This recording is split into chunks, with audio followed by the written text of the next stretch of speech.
Hello everyone, welcome back to my channel. My name is Mutrayo.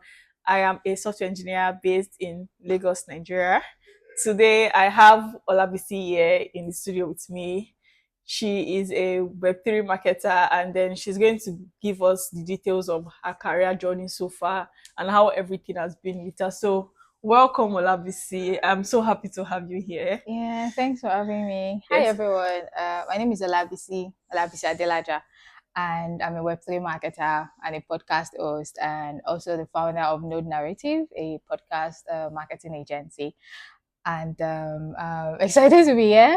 And I guess I'll be ready to answer all questions related to Web3 marketing, how to get started in Web3, how to launch a career in Web3 marketing, and all of that. So I'm excited to be here once again. Yeah, thank you very much for the intro. Yes, so you already told us about yourself. Mhm. Do you want to tell us how you got into Web3 marketing? Okay, that's a very good question. And it's something that if people ask me that question, I tend to launch into a long talk about how I got started in this space. So just like every other person that found themselves in Web3, I also heard about the Web3 space from a friend. But before that friend told me, someone else had told me in 2017, 2018 about Bitcoin.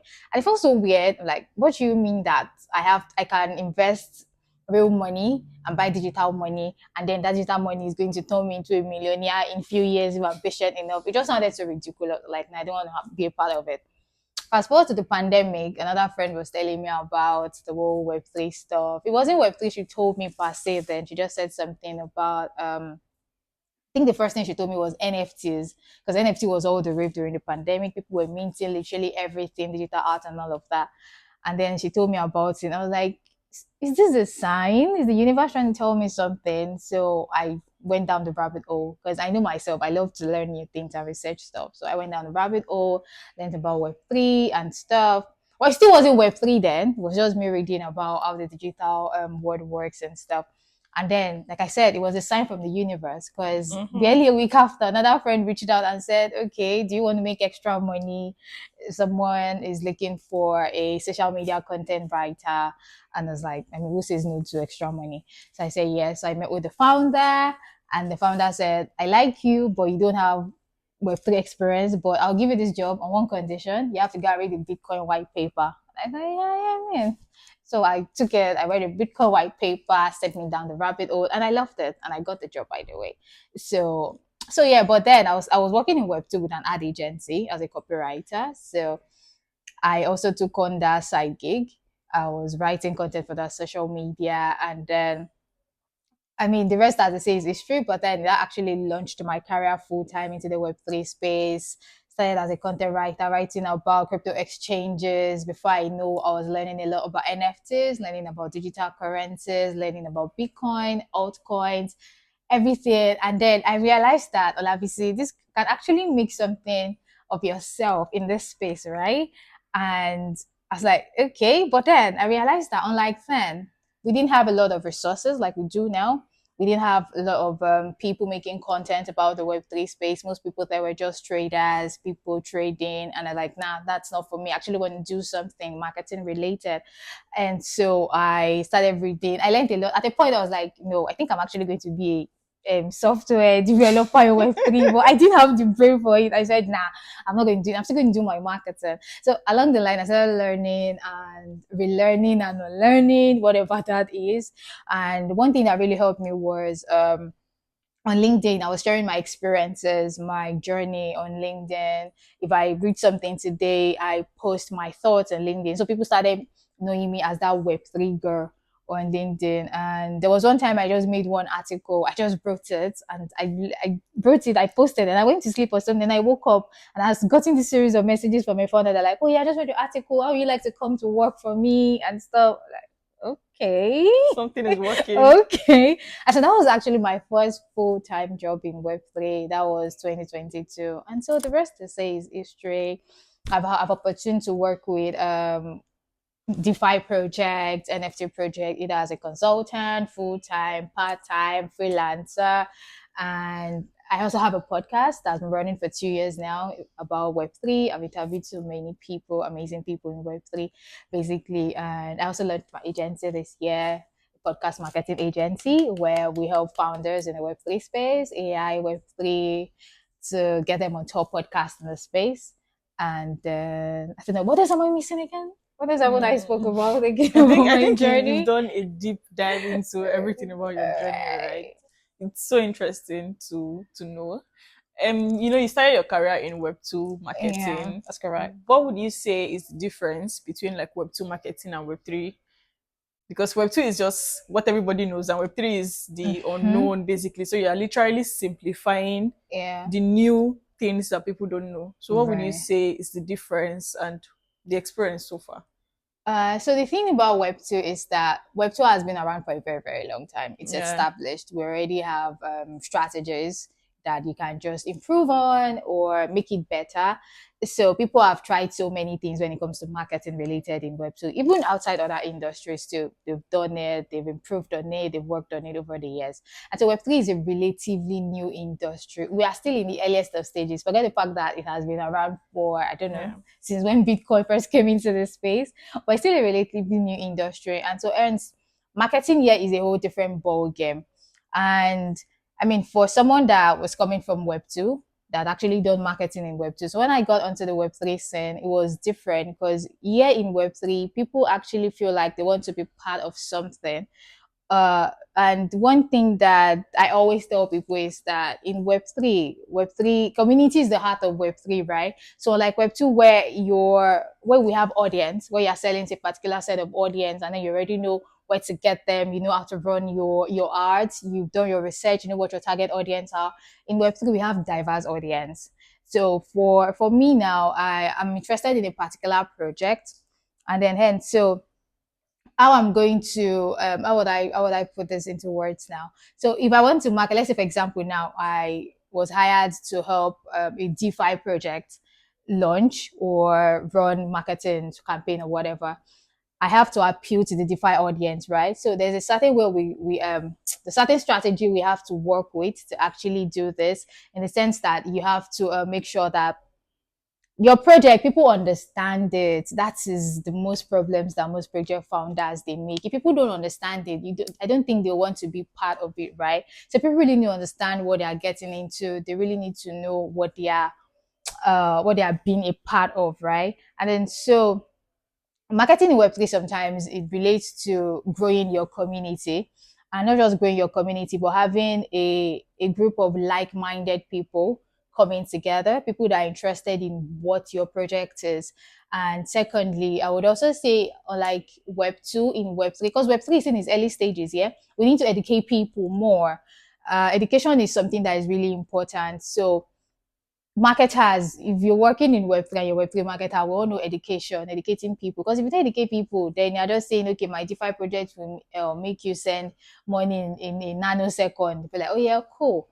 That is what people want to know. You tell them, you break it down, make them understand that, okay, this is what my project is going to do. Not that go and read that white paper and you will understand. Who has time to read 100 pages of white paper? It gets boring.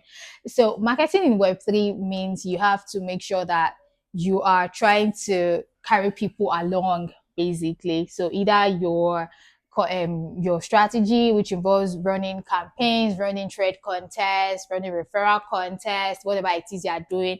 Make sure you carry people along, make sure they understand, make sure you're educating them, make sure storytelling is also at the core of your strategy.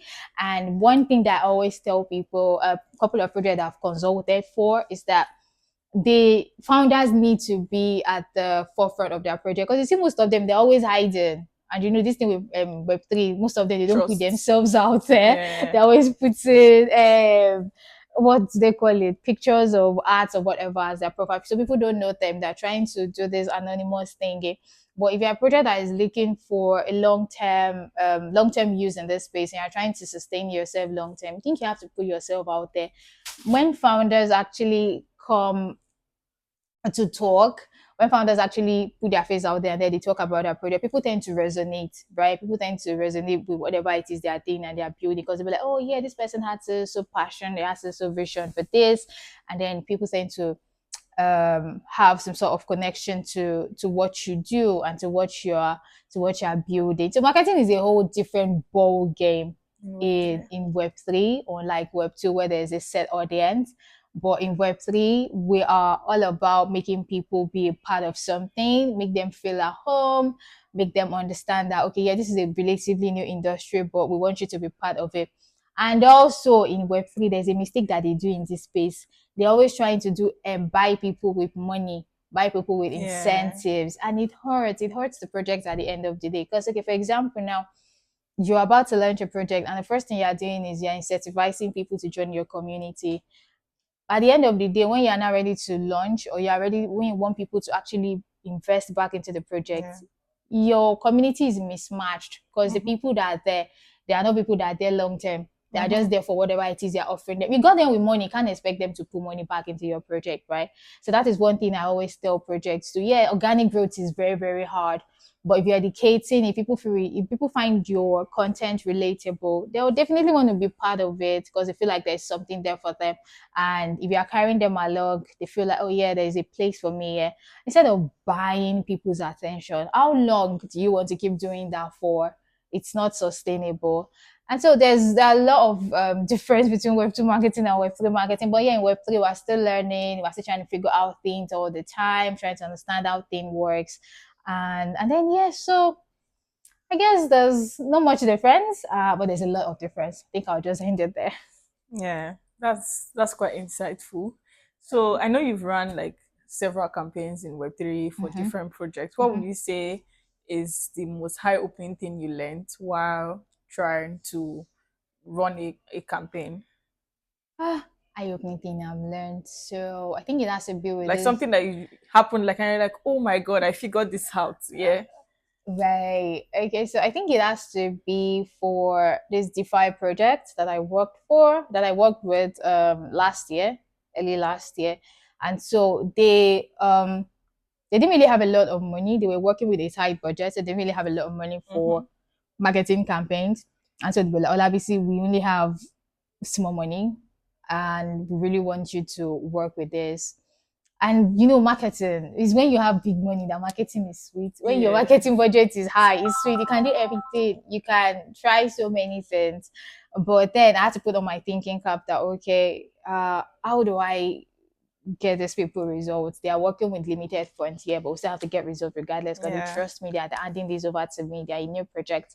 They are trying to put themselves out there. So what I did was I actually went to research their competitors, what people that were already in the game, what they were doing better. I researched them. I looked at their content formats. Was it video that was working? Was it was it text content that was working? Was it thread? Whatever it is that was working, I researched. I also tried to understand the industry, how it fluctuates, because they were operating in DeFi space here. And so how the bull and bear market, how it affects the industry. I researched all that. And then I realized that these competitors, they have bastard money. They have money to run all these things. But then there's one or two things that can be stolen, one or two things that can be stolen from what they do, right? And so this was what I did alongside a community manager there. So we made sure that we double down on our content. So we're always posting. We did some sort of A/B testing with our content. So let's say for the first week we did threads, we did videos, we did memes, and then we tried to see the one that actually resonated with people more. So for the first week, we found out that people enjoy the meme content, and so we doubled down on that. We're doing meme related content like 3 times a week. We're always posting memes and then videos, and then at the point we saw that people stopped relating with the meme content. So we try to put something out there again. So we're doing A/B testing a lot on our content. And then we also realized that, okay, we've done enough organic, and then we need to actually incentivize people. So we now did not just saying join our community, we'll give you money. We had to run some sort of contest. So I'm talking contest of thread contests, people that can actively write about the project, and then whoever has the best content will pay them. And then you also have to get people to join the community. And so that also worked for a while. And then it stopped working altogether. And then I was thinking, what am I doing wrong? What is happening? And me, I felt bad, because these people trusted me, even though they were working with limited budgets. But I still felt bad. Like, I'm the kind of person that if you give me something to do, I really want to see it to the end. And so I came up with this idea that we already have a community. As at then, I think we had about 500 people in the community already. So what I did was I came up with this idea that how about we create some sort of leaderboard? So Hmm. I'll explain. So what I did was that leaderboard here, people like healthy competition. They like healthy challenges. And so the leaderboard, what we did was we now had to grade people based on their interaction and how active they were in the community. So at the end of the week, we had people placed on the leaderboards. And then if you are if you're the first person, if you're the first position for consistently for about 3 weeks, I don't think you want someone from nowhere to just come and take your position. It Yeah. was kind of LD. And then I said that, okay, more people were joining the community, more people were joining, because I also told the community manager that, okay, the more people they bring, the more their scores goes high, the more they Yeah. get to maintain their position and stuff. And then more people were joining, people started carrying the matter on their head. And then at the point I had to ask myself, we were not giving these people money. What is going on? Audio competition is something that people really resonate with. And then so the community kept growing. And then at the point I had to tell the project founders that, you see, these people have been consistent. Now it's time for us to introduce some sort of Incentive. incentive, right? So if you are consistent with your position, let's say you've been second for about 3 weeks, you get something. Or you've been first for about 3 weeks, you get something. And so that also worked to like magic. People started saying, and I must not leave this position. I've been first for a very long time. I must not leave. I must be there. I must be there and stuff. So that also worked, also helped. And before I left the project, they had over 1,000 downloads for their mobile app. And they had over 1K Telegram members. And then their Twitter had grown so much. And then I had to leave to pursue other things. But it was quite challenging. That was one of the hardest and challenging part of my career since I've been doing Web3 marketing. Yeah. But if you ask me about doing it again, no, please have money when it comes to your marketing campaigns, That was please. really, really brilliant. Like, I love the early competition part because, especially if they are Nigerians, like people love Yeah, competition, and if it's healthy, like it just boosts their morale and their yeah, that ego. was. And you spoke so much about like community, how to build a community, Mm-hmm, bringing people together to contribute to something. If maybe me now, I'm trying to start a community now, what are the mm-hmm, steps that you would advise me? What are the things you would advise me to do? Say for example, I'm a marketer and I know that we need communities, of course, to be able to um, educate people, to be able to sell more mm-hmm, products to them. mm-hmm. What are the steps you would advise somebody that is somebody new, of course, in marketing, that's trying to like build a community? A very good question. Growing in community in Web3 is challenging. I can't even lie. I'm not going to sugarcoat it. It's very hard. And so, the first thing first, to actually grow your community, you need to ask yourself, what is your goal? Hmm. Because if you are building something and you want people to be part of it, you need to ask yourself, why would people even want to be part of this? So, what is your Hmm. goal? If you can have that thing down, noted down, written down, anything down, then you are almost 60% done with growing a successful community. So, when you know what your goal is, why do you want people to join? Is it to help scale the growth of your project? Is it to acquire more users? And are you growing in a community of like-minded people with the same vision, people that are aligned together with what you do? Once you already have that and you already know that is what you want to do, so the second step is you need to find where these people are. The mistake that most project make is that they are pushing themselves where their audience are not. So you can't say you are in the Web3 space, for example, and trying to build a community and you're building on Instagram. I don't think you will find Web3 people there. I don't think you'll find them there. You should be actively pushing yourself on Twitter and diverting people to your community groups or either Telegram or Discord. And so, and yeah, LinkedIn is also a great place, but I think you find people that are more willing and more aligned to be part of what you are doing on X. I still call it Twitter. Sorry, I Yeah, can't call it everybody X. call everybody call it So I it. think you find them on Twitter basically. So know what your goal is, and secondly, build where your audience are. Because if you are building where you won't find them, you're wasting time basically. You're just wasting your time and effort. And then third, make sure that the early stages that you're building your community, you are not incentivizing from the start. I am tired of saying this thing. Do not incentivize from the start. Yes, you have money. You have just raised. Your VC has just given you $1 million. Don't. I know it's hard, but don't incentivize from the start. I'll tell you why. When you incentivize from the start, and then you just realize that your community is made up of people that are just there for whatever it is you're offering them, And then when you're now ready to maybe launch your project or something, these people, they won't be a part of it. They will not, because they are there from the start, because you bought their attention basically. And when you now really need them to help you push, or to help you talk about your project, or to help you scale it, or to be ambassadors of the project, they'll be like, but you have to pay me for it. Yeah. But you have to pay me for it. So even if you are going to incentivize, you have to have gotten to a certain stage, not at the earlier stages. Earlier stages, your community members have to be made up of people that are aligned with your vision, what you're building. And then how do you get these people? You get them by educating them. If you educate me about a certain product and I like it so much, I want to be part of it. I'll feel like I'm part of something. I feel like I'm part of what it is you're building. You won't feel like I'm a shareholder. So you educate people, just storytelling, tell them why you did it, the failures, the success stories, be honest, and you will get your own people at the end of the day. You don't have to buy people's attention. Yeah, I know we have a lot of that going on in the Web3 space. We have airdrops, we have people who are throwing money literally at everything. But what happens when the money finish? What happens when the money ends? What's not going to happen to the people that you've kept, that you've bought their attention and time? So that's why we have so many community projects. They fail, or projects that they're just in the early stages and they're already launching airdrops.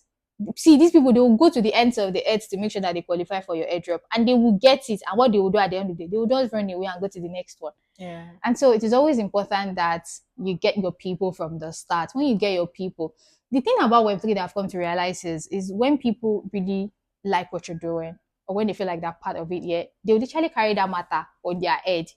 And then you now start thinking, are they paying this person? And they'll tell you, no, they're not paying me. I just like what they are building. I just like what they are doing. You even find out that some high influencers, some KOLs, key opinion leaders in the space, you don't have to pay them, because I've seen a couple of tweets like that, and their followers are asking them, "Did you get paid for?" They're like, "No, I just like the project." That is what it does. They heard it from someone, who heard it from someone, who heard it from someone. So it's a ripple effect.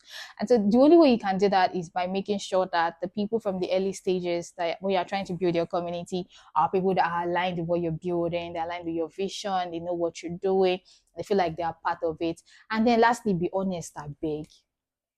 Be honest with what you are doing. Some projects, they will say they are launching a project, and then they put their community members there, and then they are not honest and straightforward. They are just doing them like this, like this. That's why those backlash, you start seeing that they are abusing the dev on Twitter.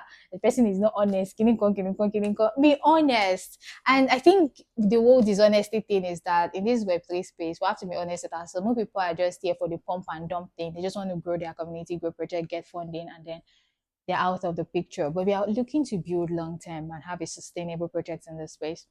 Make sure that you know what your goal is.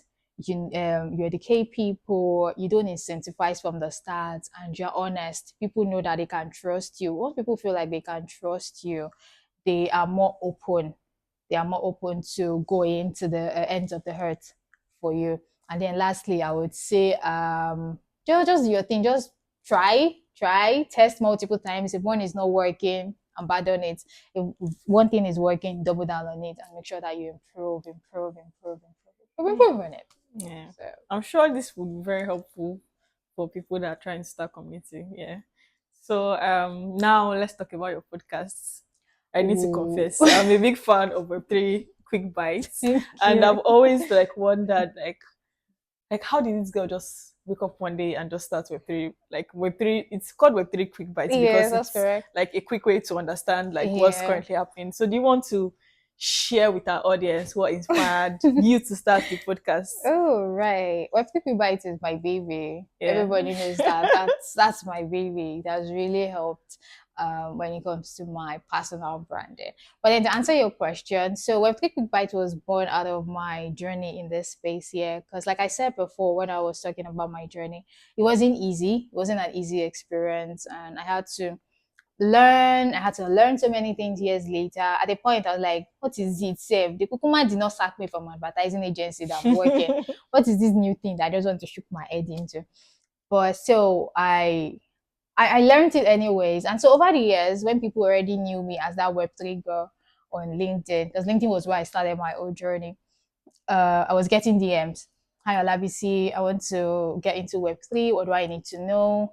I Olabisi, I want to do Web3 content. What do I need to know? I Olabisi, do I have to do this? I have to do that. Okay, it was easy for Olabisi to answer all these questions. Some point, they were not asking me technical questions. Like, okay, slow down. I don't want to start giving wrong answers.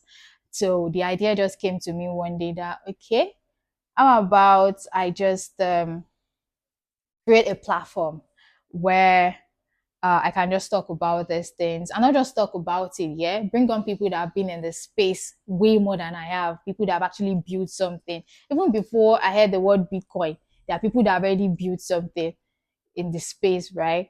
So yeah, so the idea just came that okay, why don't I just create a platform? And so I did my research. I realized that okay, we didn't really have um I mean, yeah, we did have podcasts, but not podcast that really breaks down Web3 in digestible formats for people to understand. Most of them just talk about advanced stuff in the space. And then, so for beginners or for people who are trying to understand and try to navigate their way in this space, are trying to navigate their way in this space, it might be kind of confusing for them. So I was like, okay, I'll just create a platform and then bring on people. I didn't even think anyone would want to be interested to come guest on my podcast. And that's just the honest truth.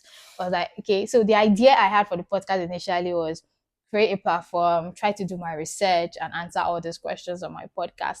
And so shout out to my sister. She was the one that gave me the name anyways. And she was like, why don't you call it Web3 Quick Bites? And then it's like, is it not too long? Will people be able to relate with it? What is Quick Bite? Quick Bite sounds like the name of a restaurant. We're like, call it like that anyways. And so Quick Bite was born 2 years ago. And I released my first episode. And the second episode, while I was still thinking about what to talk about, I had this French lady reached out and said, oh yeah, listen to the first episode. And then something, you're doing a great job. And I had to summon the corridor, like, would you like to come guest on my podcast? We're like, oh yeah, sure. And our French, I said, yeah, sure, something. So we jumped on a call. She was my first guest and it went really well.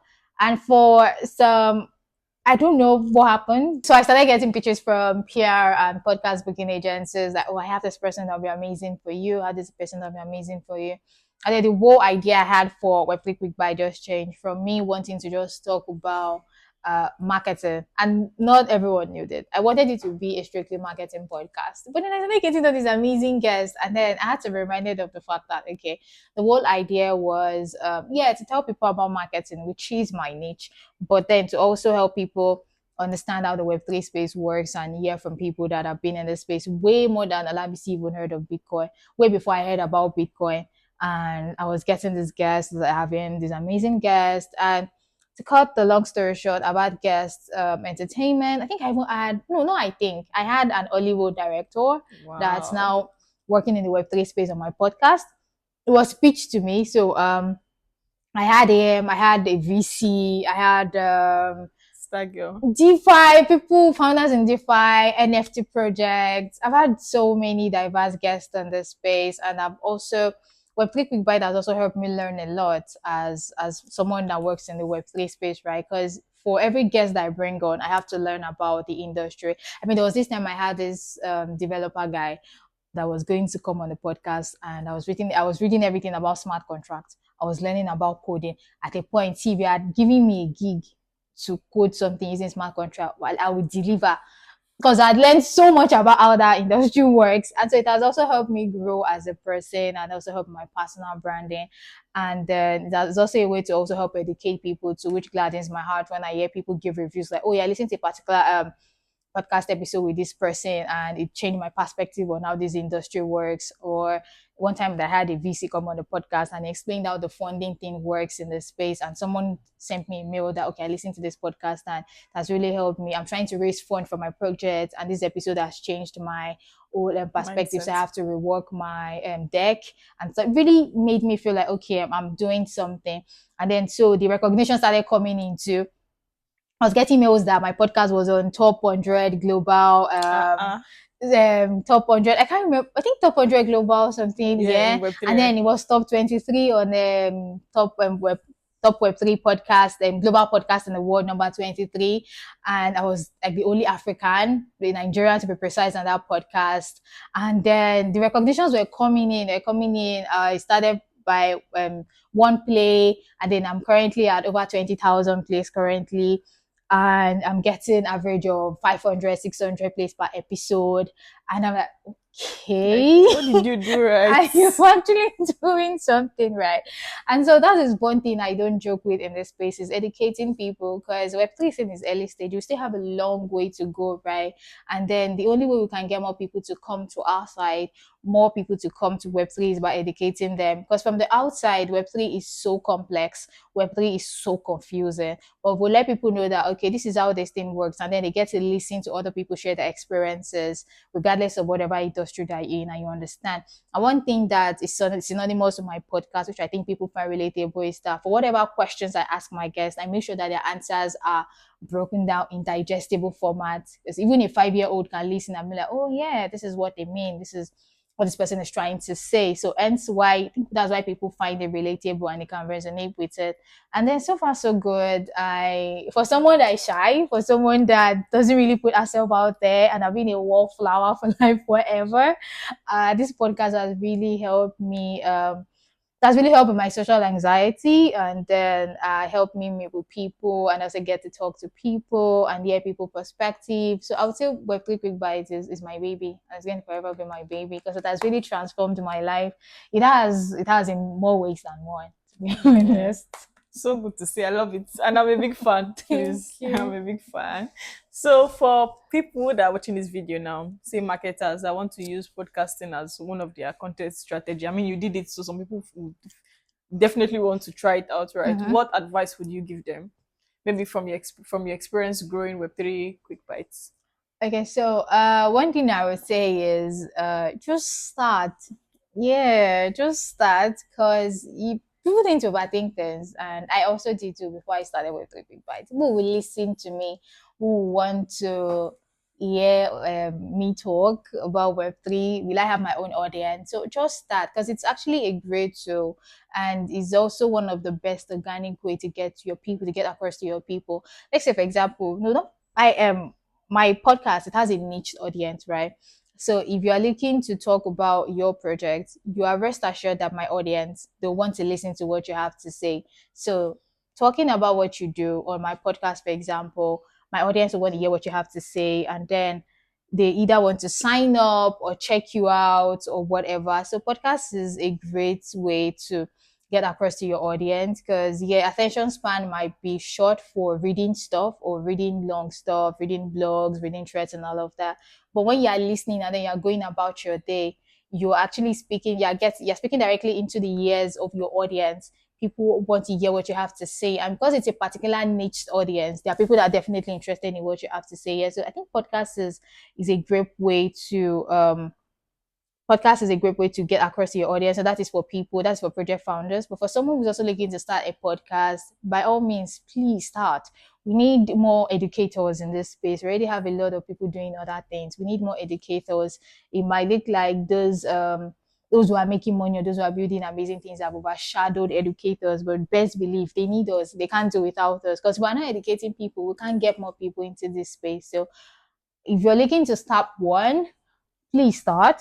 And if you're also considering using podcast as a form of marketing strategy or adding it to your marketing campaign, by all means, please do. It's a low cost way to get across to your audience. It's a low cost way to get people interested in what you're doing. So I wouldn't have known this if I didn't have my own podcast. And having my own podcast actually helped me understand both how would I put it now, both angles, yes, starting one and also getting on one. It works for both. It works both ways. It works for you as the host, it works for you as the founder, it works for you as the project owner. As a podcast is, I think people are sleeping on podcasts. Basically people are really sleeping on it because it's one of the best marketing and strategy out there that you can utilize because your audience are already there. They're just waiting for you to speak into their ear. They want to listen, either audio or video. They just want to hear you speak. And then, I mean, if you're good enough, you already have your audience already. So, Yeah, thank you very much for that. It's quite insightful. My next question would be, where do you see Web3 marketing like going in the next like 5 years, 5, 10 years? What do you think it will be like? Do you hmm. think that like people would already be educated and wouldn't have to do all this hard work we're currently doing? Well, I Depends. see. Yeah, it depends actually. But I would say from when I joined to where we currently are now, well, things have did change. Things have changed a little. I don't know if I should say a little, but then the thing is that people don't tend to still take marketing seriously in this space. They think because everybody now calls themselves marketers in Web3 because you have a large following, automatically think you're a marketer. But marketing goes beyond that. Marketing is way beyond you just writing viral threads or posting viral content. And so people don't tend to take marketing seriously in this space. But then at the end of the day, you can't launch your project without marketing. Even bus conductors on the road, they're doing marketing. You can't just park your car by the side of the road and expect passengers to rush in. You have to go out there and drag them either by force or by fire to make sure that they are part of what you're building or part of what you're doing. Using the bus driver and conductor context, you literally see them dragging and doing all of that. They don't just park their bus and be like they will enter. You have to It shout, doesn't work that they have to Oshodi, shout Oshodi. like, yeah, it's Oshodi, Lola, Oshodi, and stuff like that. So it also applies to every areas of Web3 or even Web2 inclusive. Marketing is non-negotiable. And so I think marketing has improved. More projects are now seeing the essence of marketing. And we also have more Web3 marketing tools that are coming up that's also going to help track on-chain users. So when I mean on-chain users, like people like wallet usage, wallet addresses, activities, to be able to have a more streamlined understanding of our audience, right? So I think in the next 5 years, just like you asked, we'll probably have a lot of that to help us understand our users, where to find them, what they're doing, their behavior, the activity, etc. To also help understand how to acquire more users and stuff like that. So fingers crossed, but I really, really hope that in the next 5 years, Web3 marketing will have evolved. And also with the help of AI, hopefully, we'll be speaking a different language by then. Nice, interesting. My this would be maybe one of my final questions. Okay. How do you manage to like learn all these things? Like you're constantly learning new things because you have to educate people, right? How do you Mm-hmm. manage? Like I know Web3 is very fast paced and there are Yeah. so many things to learn, so many things to catch up. Mm-hmm. So how do you manage to like combine your full time job and then educating people like and learning all these things? How do you manage to do it? Because I have superpower. But then, just like you said, Web3 is so fast paced. I can say something now, and then we go to bed and wake up the next day, It and has things have changed. changed. Yeah, it's Yeah. so fast paced. But then, how I've been able to manage everything together is I make sure that before I get to bed every night, I've read on something. I try to understand um, just one thing that I feel like it's going to be helpful for me either the next day or the following week or something. So I always try to stay updated. I listen to other Web3 podcasts too, because they come from different perspectives that I might not have even heard of. And then I read people's threads a lot, especially marketers, people that I look up to in this space. And then what else? I basically just read because one thing about me is that I love to research a lot. If you tell me one thing now, I might just look at you and not say anything. But in my head, I already made a mental note. As soon as I get home, as soon as I get my phone, I'm going to read up on that thing. I'm going to research about that thing. So I always do that a lot. If someone posts something now, best believe Olabisi is on Google. I'm already searching about it. So I think that has helped me stay updated on how things Being work. curious, basically. Yeah, it's been curious. Yeah, that's the word. Being curious has really helped me stay updated and combining everything together. Being a creator, my full time job, another side gigs. Celebrity again. Ah, let me just sound Influencer. like a typical Nigerian person. It's the grace of God. But being curious has really, really helped me stay afloat in this space. And also learning from my peers too has really helped. So I believe I can learn from anyone. Basically, I don't believe anybody is too low or too small To learn for from. me yet to learn from. So I can learn from anyone, and so that has also helped me stay updated, know how things work in this space. And I also found out that when you learn something and you talk about it, you tend to remember when you're talking, when you talk about it frequently, you tend to remember. So that's why I've been joining a couple of Twitter spaces lately when people ask me questions and like, hey, I don't know this one. But but then yeah, you have to like go read up on it, and that has also helped me too. When I'm talking about things, I tend to remember, and then I also tend to learn new things a lot. So basically, just being curious and wanting to know more things has really helped me. And now I'll be managing everything. Like I said before, the grace of God.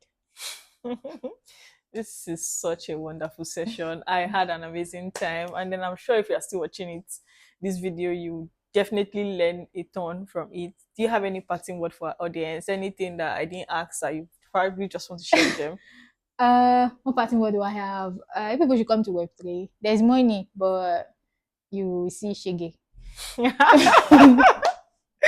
Thank you, everybody. Thank you so much for watching this video. If you do, please like, and if you really like this video, please like it, share with your friends, tell more people to watch it. This is the end. Bye bye.